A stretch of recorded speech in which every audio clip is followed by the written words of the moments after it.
All right, we're gonna do a DAT now. So if you have a positive auto, you wanna see if those cells have been sensitized in the body, you're gonna do a DAT, okay? So unlike most of our tests, which uses patient plasma, we're gonna use patient red cells. Okay, so we're trying to see if the patient's red cells are sensitized already. So we'll start out with a 3 to 5 solution of patient red cells that we already have made here in our label tube.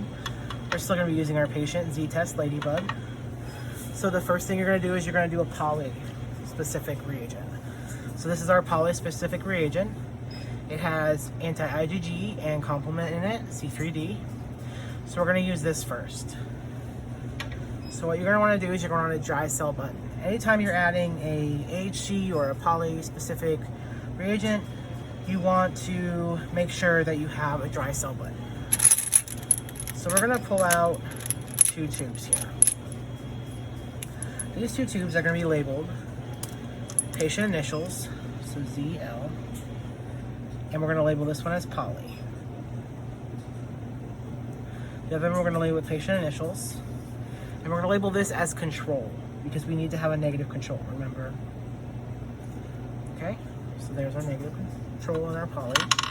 Now, just in case the poly is positive, if the poly is positive, we go ahead and do a monospecific, an IgG, and a complement. So we'll go ahead and get those labeled as well, just in case. So you're gonna wanna do patient initials. And we'll label this one as IgG. Patient initials, and we'll label this one as complement. Okay? Since we wanna get a dry cell button, we're gonna use our patient cell suspension, and we're gonna put 1 drop in each tube. 1, 1, 1. And then we're gonna go wash these 3 times to get a dry cell button.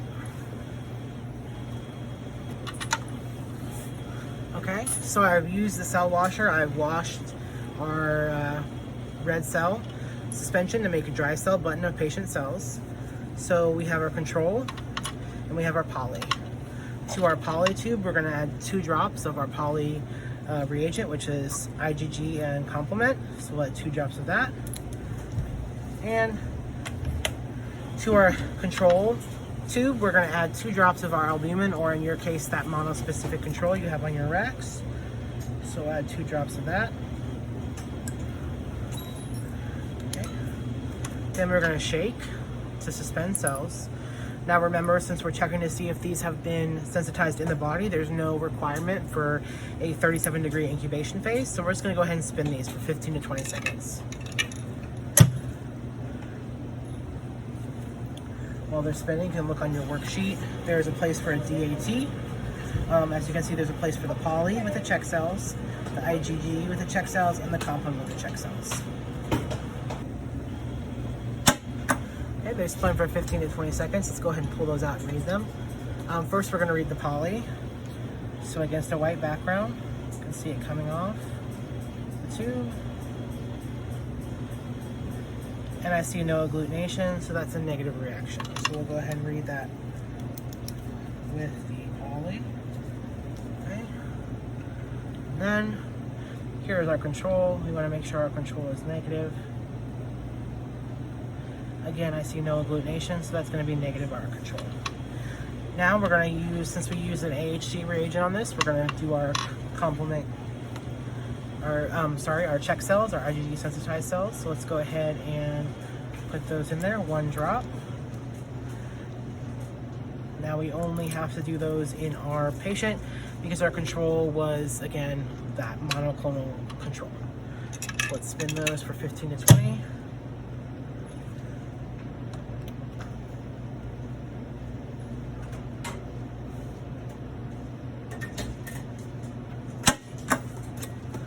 Okay, we'll read those. We'll read that patient cell against a white background. I see a 1+, so we'll go ahead and check that. So our DAT was negative. At this point, you could call it negative. But what would happen if this was positive? So if the poly is positive, you can't tell whether it's positive from IgG or if it's positive from complement. That's where those other 2 tubes I labeled come in. We have 1 for complement and 1 for IgG. We already have our dry cell button. So in this case, let's pretend our poly was positive. Now we're going to need to do our complement, our IgG separate to see which one is causing the DAT to be positive. So in that case, we have our anti-IgG, the same reagent we use for our antibody screens, etc. Let's go ahead and add 2 drops of that to our tube labeled IgG.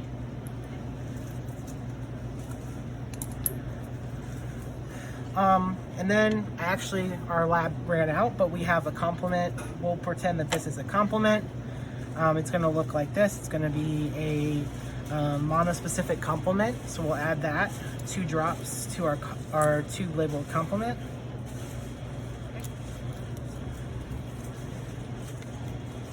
Now we're going to shake those, centrifuge for 15 to 20 seconds.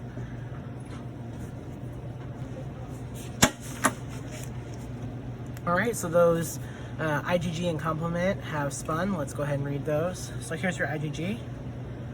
Against a white background, we're going to read that it's negative. So we'll record negative on here. And our complement, record against the white background, that is also negative. So we'll record negative here. Now most labs are going to have you do a 5-minute incubation on your complement and also a 5-minute incubation on your poly. The reason for that is your IgG is going to react immediately. That's going to be right whenever you put the poly in, you'll get a reaction. However, complement is activated at room temperature, so it might take longer to get a reaction. So what we're going to do is we do most hospital procedures are going to have you do a 5-minute incubation. However, we're not going to do that here because it's not our procedure, but just know that most will have you do a 5-minute incubation. Now we have a negative on the IgG and a negative on the complement. So for our IgG, we're going to use IgG-coated red cells as our check cells to make sure it's a true negative reaction. So we'll put 1 drop in there. However, if we have a complement, IgG-coated cells aren't going to work as a negative check cell, right? Because they're coated with IgG and not complement. For that, we have special complement-coated red cells. These are our check for our complement, okay? So we'll put 1 drop in there. And then we're going to spin these at 15 to 20.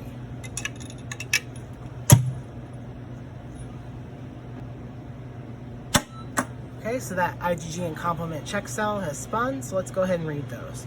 We'll do the IgG first. Okay, that looks like a 2+ reaction to me, so we'll go ahead and do as a check. Now, because I didn't use real complement, this is going to be negative, but let's say it's positive, and we'll say that checks. Okay, this is going to be a negative DAT. Okay, and that's how you do a DAT procedure.